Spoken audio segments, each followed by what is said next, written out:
So the first way to go about it is to find the lip here, okay? So I take my knife, I have my dominant hand is my right hand, the clam goes in my left hand, and what I'm gonna do is I'm gonna try and find the knife to fit into that lip. And then I will wrap my hand around the knife and pull. And it slides into the lip, right? So if you catch that lip really good, the knife just kind of slides right in, okay? So the next thing I do is I will take my knife and cut through the abductor muscles on either the bottom or the top, and then I flop that over onto the clam, right?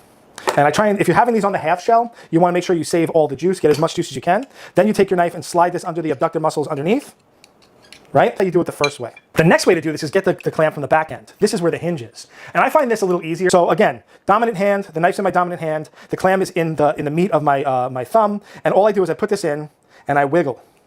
I get my knife there, I wiggle it, and then the knife can slide into the lip. So what that's gonna do is it's gonna open the clam just enough so you can get into the lip. So now that I've broken the joint and I've gotten into the lip, I take my knife, swing it over, cut through the second abductor muscle, open it up.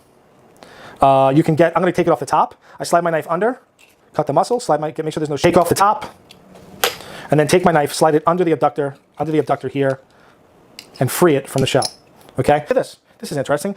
So what you're gonna see about my oyster here is there's a lot of juice. My oyster is not scrambled. So many times you go to oyster places and this is all scrambled up because the knife has been poking at it. My oyster is whole and the apron is whole, so I just poke my knife underneath, cut my abductor muscle, and that's it. I don't do anything else to this. Our oysters are shucked, and I want to show you how to plate them up. It's fairly simple.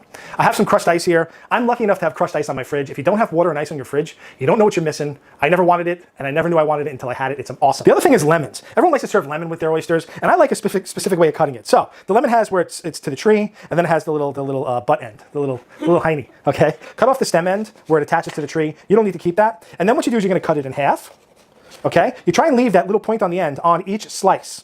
Okay, and you're gonna see why. Because when you take this lemon and try and squeeze it, if I squeeze this lemon, let me move this over, and I squeeze it, and what happens? It makes a funnel or a spout for our lemon juice. So you can directionally put your lemon juice if you leave that little end on. Crushed ice, oysters.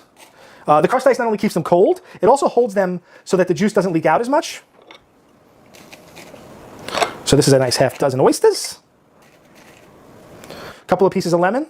And now you can do anything with these oysters. It's really not that hard. It takes practice. I know that it takes practice. And that's how you shuck clams and oysters.